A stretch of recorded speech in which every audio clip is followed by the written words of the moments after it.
Upon life's billows you are tempest-tossed. When you are discouraged, thinking all is lost, count your many blessings, name them one by one, and it will surprise you what the Lord hath done. Count your blessings, name them one by one. Count your blessings, see what God. Shalom teman-teman. Sebelum kita memulai ibadah kali ini, mari kita saat teduh sejenak.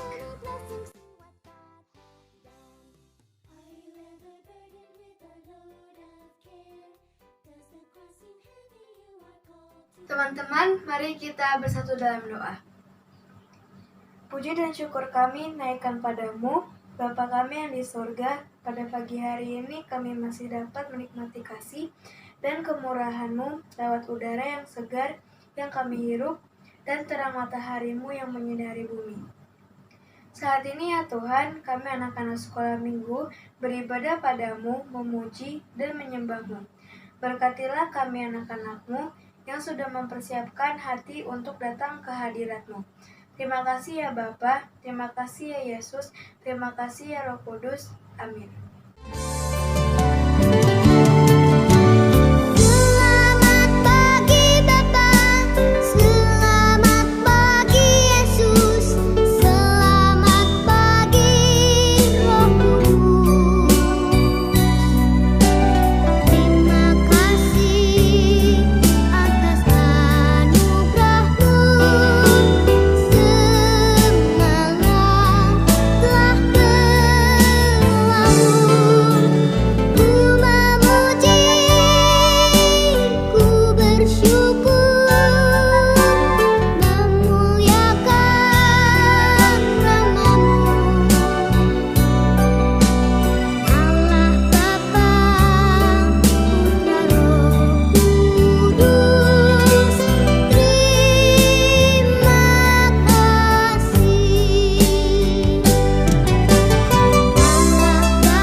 Teman-teman, tidak terasa ya sudah hampir 7 bulan kita tidak bertemu. Walaupun kita kebaktian menggunakan via online, kita tetap harus bersyukur karena kita masih bisa memuji nama Tuhan. Sekarang, ayo kita berdiri dan menyanyikan lagu Hari Ini Kurasa Bahagia.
Sebelum kita mulaikan dengar firman Tuhan, kita berdoa dulu ya.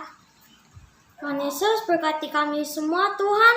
Tolong Tuhan berikan kesehatan bagi kami Tuhan, dan tolong Tuhan bukakan hati kami untuk mendengarkan firman-Mu Tuhan dan melakukannya Tuhan, dan tolong Tuhan bikin kita takut akan Tuhan.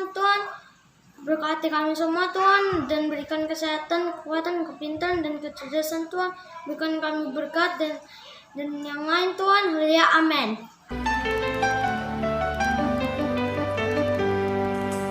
Firman-Mu pelita bagi kakiku, terang bagi jalanku. Firman-Mu pelita bagi kakiku, terang bagi jalanku. Waktu ku bimbang dan hilang jalanku, tetaplah Kau di sisiku. Dan takkan ku takut asal Kau di dekatku, besertaku selamanya.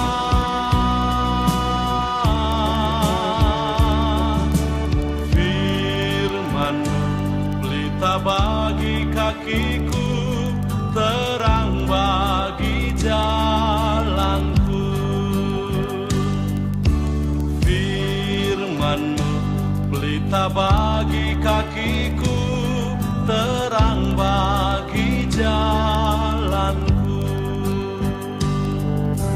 Waktu ku bimbang dan hilang jalanku, tetaplah Kau di sisiku. Dan takkan ku takut asal Kau di dekatku, besertaku selamanya.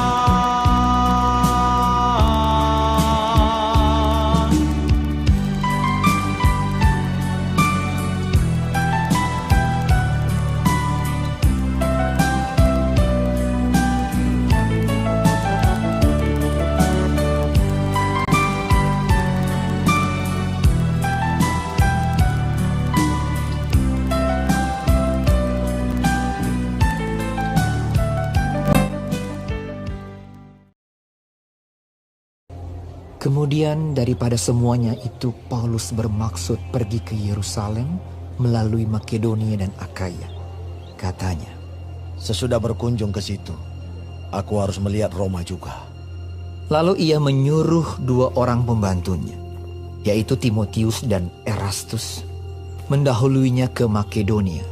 Tetapi ia sendiri tinggal beberapa lama lagi di Asia.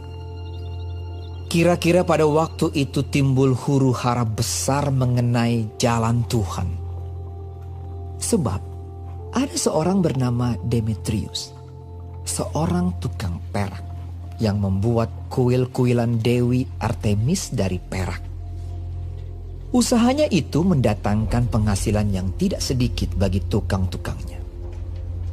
Ia mengumpulkan mereka bersama-sama dengan pekerja-pekerja lain dalam perusahaan itu dan berkata, Saudara-saudara, kamu tahu bahwa kemakmuran kita adalah hasil perusahaan ini. Sekarang kamu sendiri melihat dan mendengar bagaimana Paulus bukan saja di Efesus, tetapi juga hampir di seluruh Asia telah membujuk dan menyesatkan banyak orang dengan mengatakan bahwa apa yang dibuat oleh tangan manusia bukanlah dewa. Dengan jalan demikian, bukan saja perusahaan kita berada dalam bahaya untuk dihina orang, tetapi juga kuil Artemis, Dewi besar itu, berada dalam bahaya akan kehilangan artinya. Dan Artemis sendiri, Artemis yang disembah oleh seluruh Asia dan seluruh dunia yang beradab, akan kehilangan kebesarannya. Mendengar itu, meluaplah amarah mereka. Lalu mereka berteriak-teriak. Katanya, "Bersalah Artemis, Dewi orang Efesus!"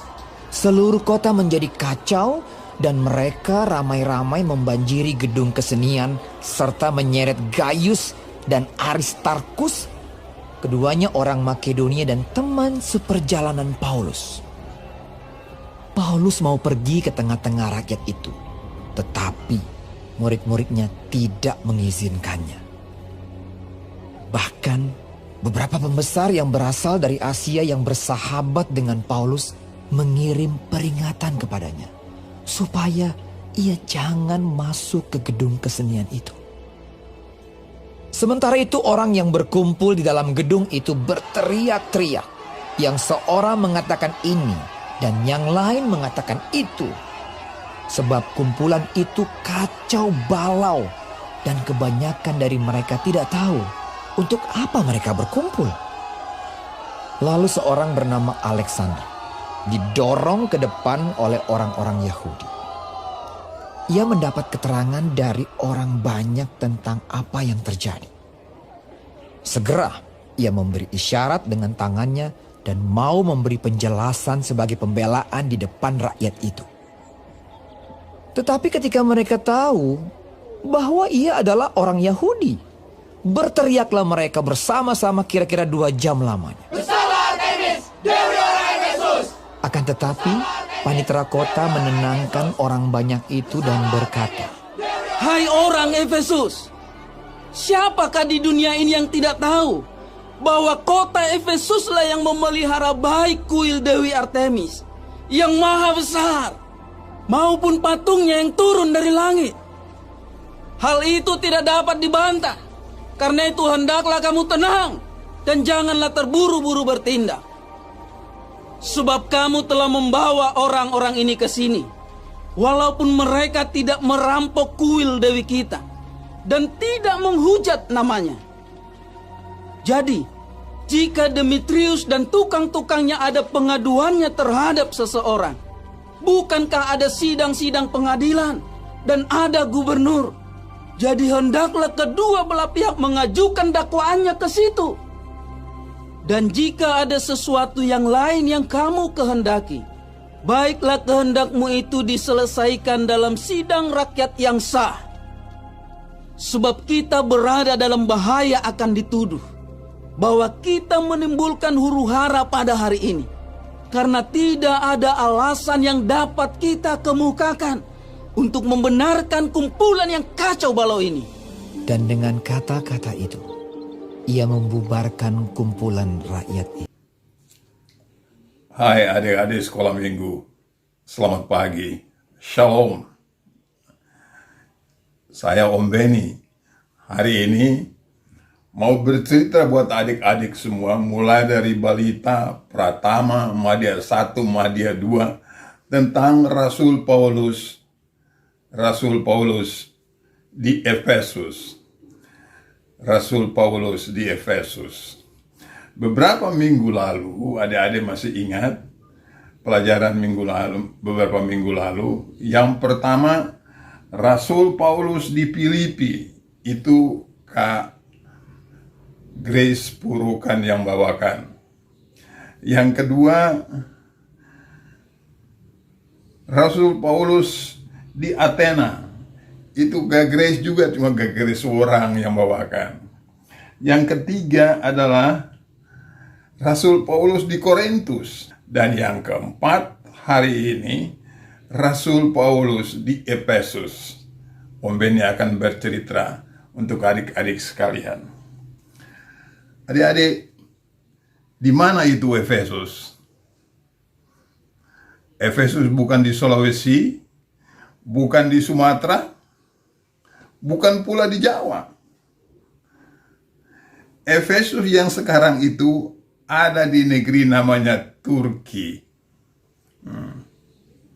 Turki. Dan dulu Efesus itu adalah kota dagang. Orangnya kaya-kaya. Cuma di Efesus itu banyak kuil, banyak patung-patung. Dan patung-patung itu disembah oleh orang-orang di Efesus. Adik-adik, menyembah patung itu adalah larangan keras dari Tuhan. Dalam 10 hukum Tuhan, yang pertama itu, jangan ada Allah lain di hadapan hadiratku. Jangan membuat patung ukiran apa saja di muka bumi ini. Dan jangan sekali-kali menyembah padanya. Itu Tuhan marah besar. Tapi orang di Efesus itu punya kuil, punya patung-patung. Dan dewi mereka itu namanya Dewi Artemis. Adik-adik, inilah contoh kuil-kuil di Efesus dan contoh patung-patung di Efesus. Ada banyak patung-patung, tapi ini hanya ada contohnya. Nah, sekarang apa yang Rasul Paulus beritakan di Efesus? Atau apa yang selalu Rasul Paulus beritakan? Apa itu di Athena? Apa itu di Korintus? Apa itu di Filipi? Yang Paulus beritakan di mana saja ialah bahwa Yesus itulah Tuhan. Yesus adalah Tuhan satu-satunya penguasa alam semesta. Yesus adalah Tuhan yang berkuasa penuh atas alam ini. Itu yang Paulus beritakan. Dan dalam memberitakan itu, Paulus banyak membuat tanda-tanda mujizat. Orang yang sakit dapat sembuh. Dan di mana-mana dia pergi, mujizat itu selalu ada. Mujizat itu, orang yang sakit jadi sembuh, bukan dari tangan Paulus, hanya melalui Paulus. Tapi mujizat kesembuhan itu datang daripada Tuhan Yesus melalui Paulus. Malah, sapu tangan yang dipakai Paulus saja diambil oleh orang dan ditaruh di orang sakit. Orang sakit itu jadi sembuh. Kenapa? Karena mereka percaya bahwa Tuhan Yesus punya kekuatan untuk menyembuhkan. Paulus juga memberitakan bahwa barang-barang patung-patung yang dibuat manusia itu bukan dewa, bukan Tuhan, dan tidak boleh menyembah. Apa yang terjadi di Efesus, adik-adik? Orang Efesus bikin patung-patung. Dan patung-patung itu dijualnya pula. Sehingga mereka berdagang patung. Ketika Paulus memberitakan bahwa menyembah patung adalah larangan Tuhan, apa yang terjadi? Perdagangan mereka menjadi macet. Ada satu orang namanya Demetrius. Demetrius ini menghasut orang lain, menghasut tukang-tukang yang membuat patung dari perak untuk Dewi Artemis. Bahwa ini adalah celaka besar. Karena Paulus sudah bikin susah besar. Nanti patung-patung itu tidak laku. Dan mereka menjadi miskin. Dan Dewi Artemis hilang ketenarannya. Apa yang terjadi kemudian, adik-adik? Orang-orang berkumpul di gedung namanya gedung kesenian. Mereka membuat demonstrasi, persis seperti demonstrasi sekarang ini. Terjadi kekacauan besar di Efesus. Orang semua berteriak-teriak. Mereka menyeret 2 orang temannya Paulus. Yang satu namanya Gaius, yang satu namanya Aristarchus. Diseretnya ke gedung kesenian. Lalu di mana Paulus? Paulus hendak datang ke gedung kesenian. Tapi oleh teman-teman dan murid-muridnya Paulus dianjurkan supaya tidak usah datang ke gedung kesenian. Karena orang yang demonstrasi itu sebagian tidak tahu apa yang mereka lagi demonstrasikan. Ikut-ikut saja dan terjadi kekacauan besar. Ketika kekacauan terjadi, disinilah tangan Tuhan bekerja. Dan Tuhan bekerja. Ada semacam sekretaris dari negeri itu datang dan menenteramkan mereka. Apa katanya? Kalau ada perkara, bawa ke sidang pengadilan.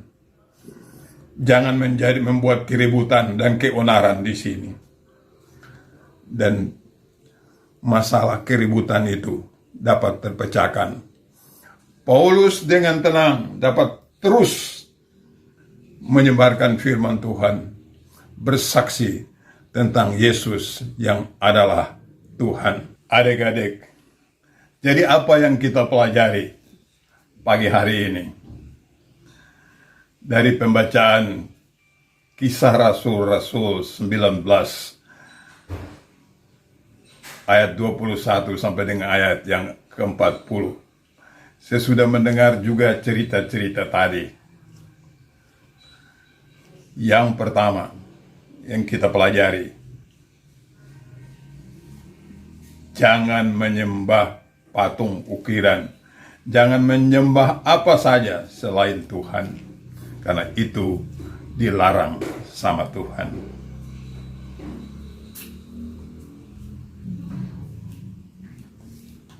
Ada satu cerita. Ketika orang Israel ditawan di Babel, Raja Babel pada waktu itu namanya Nebukadnezar. Nebukadnezar bikin patung dari dirinya sendiri. Dan semua orang harus menyembah patung itu. Ada 3 orang Israel yang tidak mau menyembahnya. Daniel, Mesak, dan Abednego. 3 mereka tidak mau. Mereka bilang, kami menghormati raja, tapi kami tidak menyembah. Kami hanya menyembah kepada Tuhan. Raja marah besar. Dan mereka bertiga, Daniel, Mesak, dan Abednego ini dilempar ke dalam dapur api. Dapur api. Ada dapur besar pakai lubang dan dimasukkan mereka di dapur sana. Mereka pikir pasti hangus. 3 dimasukkan ke sana. Apa yang terjadi adik-adik? Ketika mereka lihat dari atas ke bawah, yang 3 orang itu kok ada 4? Yang 1 adalah malaikat Tuhan. Dan 3 orang ini hangus pun tidak. Mulai dari itu, Nebukadnezar percaya bahwa Tuhan Daniel, Mesak, dan Abednego adalah Tuhan satu-satunya. Ini yang terjadi dan dicatat dalam Alkitab. Orang berani mempertahankan kebenaran. Kebenaran yang dilarang Tuhan, tidak menyembah dan dibantu oleh Tuhan. Ditolong oleh Tuhan dalam dapur api dan tidak hangus. Itu pelajaran pertama. Pertanyaan lagi sekarang, apa sekarang ada patung-patung? Apa sekarang orang menyembah patung? Adik-adik, tidak. Saya tidak lihat patung-patung dimanapun yang orang menyembah. Tapi sekarang ada patung modern yang kadang secara tidak sadar disembah. Saya kasih contoh. Itu HP, telepon genggam. Kalau telepon genggam sudah dipakai buat pagi main lagi online, main game, apa saja pelajaran dilupakan, membaca Alkitab pun tidak, jangan-jangan ke sekolah minggu itu sudah tidak. Tidak bisa terpisah dari handphone. Dan kalau itu yang terjadi, maka kita semua sudah menyembah handphone. Dan patung yang modern sekarang adalah handphone. Kalau handphone itu dipakai untuk pelajaran, apalagi sekarang sekolahnya online, atau sekali-sekali pun ada permainan, itu sehat. Tapi kalau sudah tidak bisa dipisahkan, di mana saja ada handphone, main handphone, game handphone, semua handphone, maka kita semua, Anda dan saya, sedang menyembah handphone. Dan itu dilarang sama Tuhan. Dan apa yang terjadi? Pelajaran sekolah bisa terbengkalai. Mama dan papa panggil, "Oh, Chucky, Josie." "Iya, sebentar." Masih tinggal dengan handphone terus. Ini pelajaran pertama untuk kita semua. Jangan sampai handphone menjadi patung berhala yang kita sembah. Handphone dipakai untuk pelajaran online, untuk Zoom meeting, buat rekreasi sekali-sekali ada waktunya pun boleh. Tapi kalau sampai handphone sudah tidak bisa terpisahkan dengan semua, maka kita sedang menyembah handphone. Sekarang, pelajaran yang kedua. Yesus adalah Tuhan semesta alam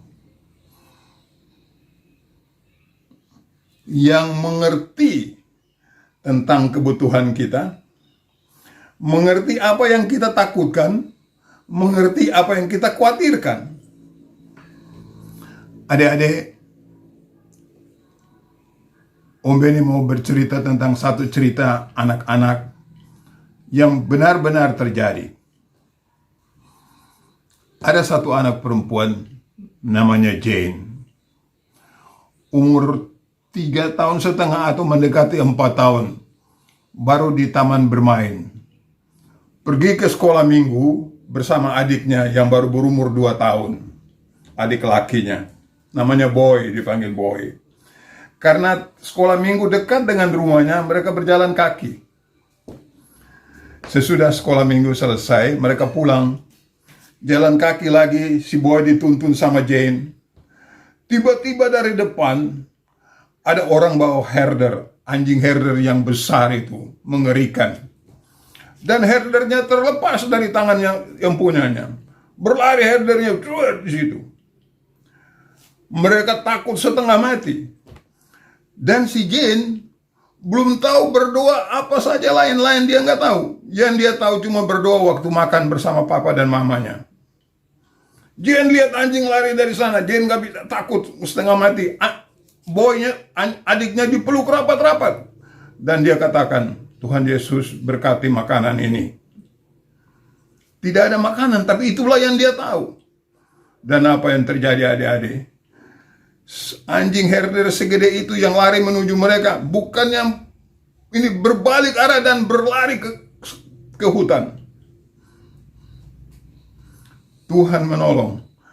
Walaupun mengatakannya bukan tolong supaya anjing ini lari, tapi berkati makanan ini, karena itulah yang dia tahu. Tapi tetap Tuhan tolong. Karena Tuhan lebih mengerti kebutuhan Jane dan Boy. Ingat itu. Tuhan lebih mengerti kebutuhan adik-adik semua di sekolah, kebutuhan adik-adik di pergaulan. Mintalah, dan Tuhan akan berikan itu. Karena Tuhan serba tahu, serba mengasihi. Itulah pelajaran yang hari ini adik-adik dan saya harus simak. Mari kita berdoa.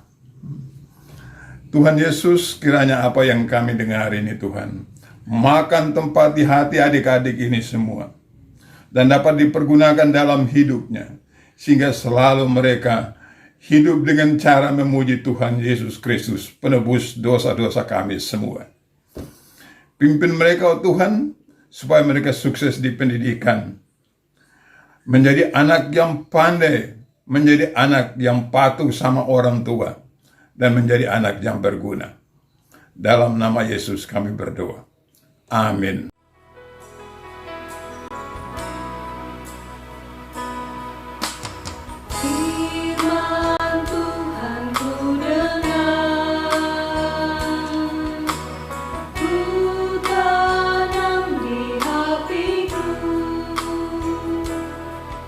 Ku ingin bertumbuh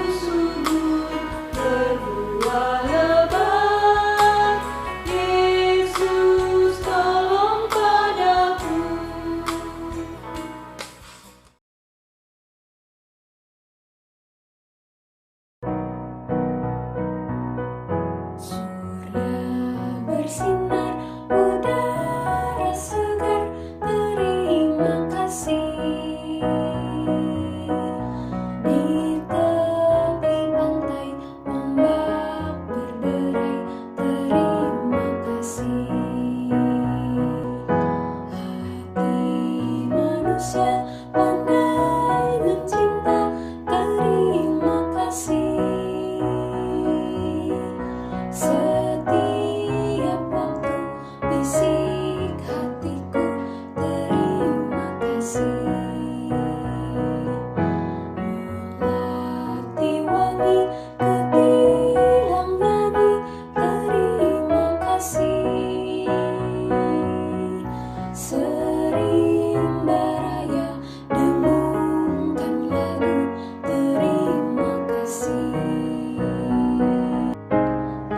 Panjatkan doa setinggi langit, terima kasih. Sepanjang masa terucap kata, terima kasih. Terima kasih seribu, terima kasih seribu pada Tuhan Allahku, pada Tuhan Allahku.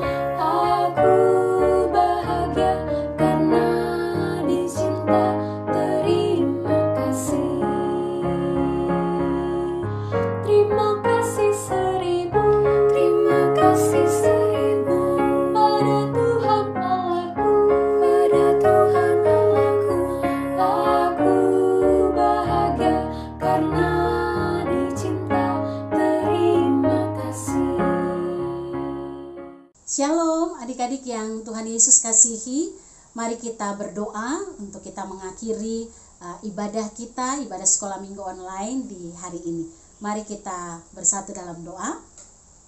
Tuhan Yesus yang baik, sahabat kami anak-anak, kami mengucap syukur karena hari ini Tuhan kami boleh beribadah bersama secara online dari rumah kami masing-masing, dan kami bersyukur Tuhan masih memperlengkapi kami dengan firman Tuhan, mengajarkan kami bagaimana kami hidup benar di hadapan Tuhan, sehingga kami boleh bertumbuh menjadi adik-adik sekolah minggu yang terus memberkati kehidupan orang lain. Saat ini Tuhan, kami mau berdoa menyerahkan perjuangan adik-adik di bangku sekolah, ketika adik-adik sekolah minggu masih tetap bersekolah secara online dari rumah masing-masing.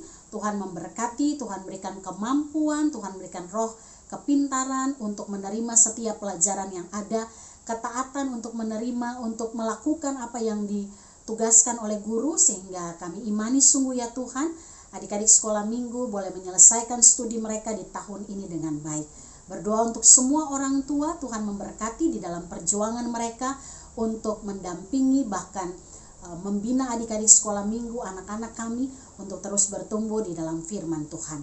Terima kasih Bapa di surga, kalau sebentar nanti Tuhan kami akan mengakhiri ibadah ini, kami percaya kami tidak akan pergi dengan sia-sia, tetapi kami akan melanjutkan aktivitas kami dengan terus membawa berkat Tuhan.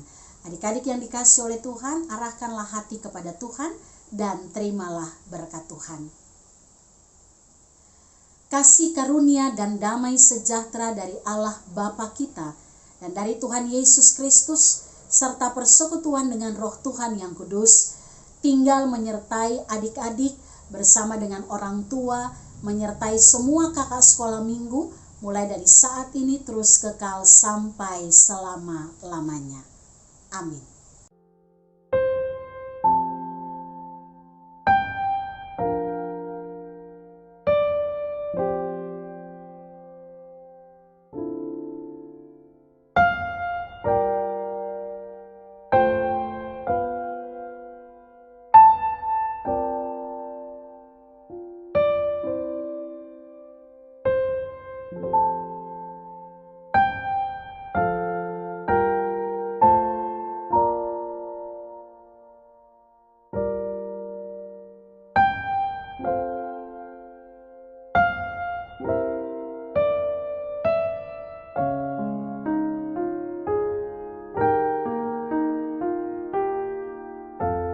Selamat hari Minggu, Tuhan Yesus memberkati.